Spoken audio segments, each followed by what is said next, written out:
Hello, my name's Chris Welch. I'm here to just give you a few minutes advice on what may feature in the F8 Audit and Assurance examination for the June 2014 sitting.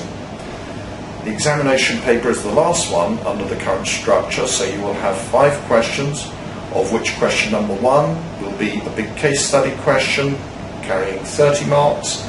Question 2 will be the short knowledge dumping question, 10 marks only, factual information being required, and 3 scenario questions, 3, 4 and 5, each one 20 marks, in which you have to apply the principles, the rules and the regulations given in auditing standards, professional conduct rules, etc., in explaining how to overcome a practical problem that is described within the question.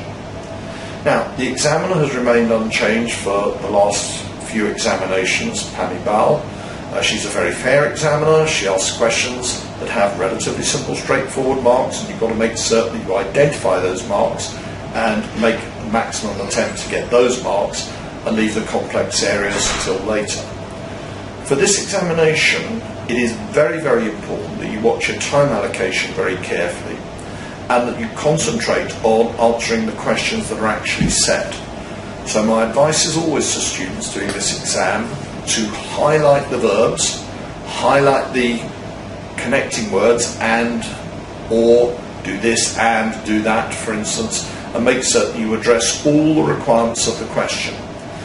Look very carefully at the verbs and make certain that you are answering what the examiner says. Presentation is important. It is very easy to produce masses of irrelevant information which is not going to score marks in this examination, and what markers are looking for is precise points made clearly, totally unambiguous, but relevant to the verb that is required. For the examination this time, question number 1, the case study, I would have thought may well cover the area of audit strategy and audit planning and go on to be a question dealing with a scenario relating to internal controls where you're required to appraise or identify weaknesses and come up with recommendations for improvements. Bearing in mind the sales cycle was examined in the last exam, it is more likely to be on either the payroll, wages system or purchases. Make certain that you understand the basic internal control objectives for each of those systems.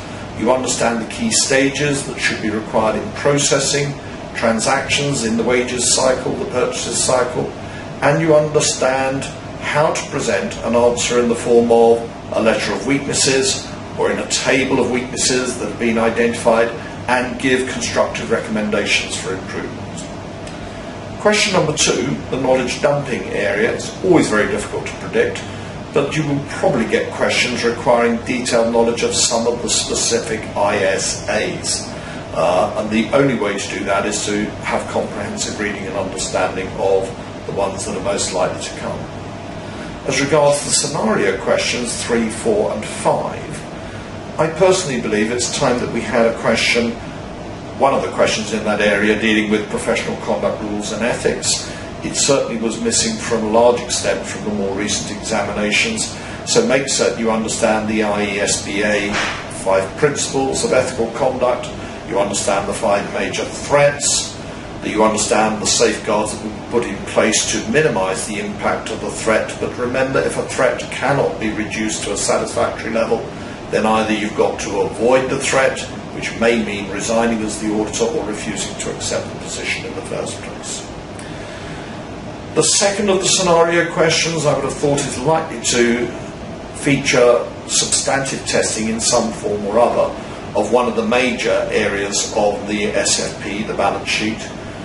A major question on the audit of inventories is a possibility, understanding the need for the auditor to attend and observe the inventory count to ensure that the underlying quantities on which the valuation is based will be recorded with reasonable accuracy.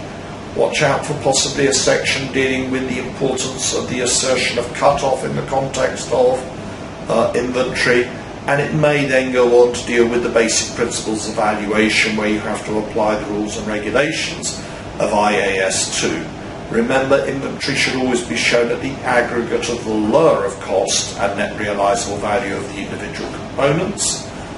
cost. There are various different methods that are acceptable, and management must select the one that is most appropriate in that situation.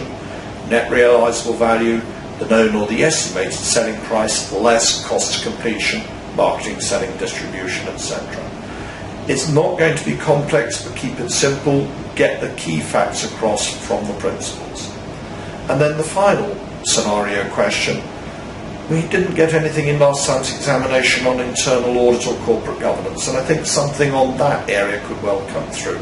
So make certain you understand the ISA that relates to the external auditor's reliance on the work of internal auditors, ISA 610, that may well feature, and as again, that could come into how you plan the audit if you are the external auditor and you know that the client has got an internal audit function and you're seeking to place reliance on their work. Good luck in the examination.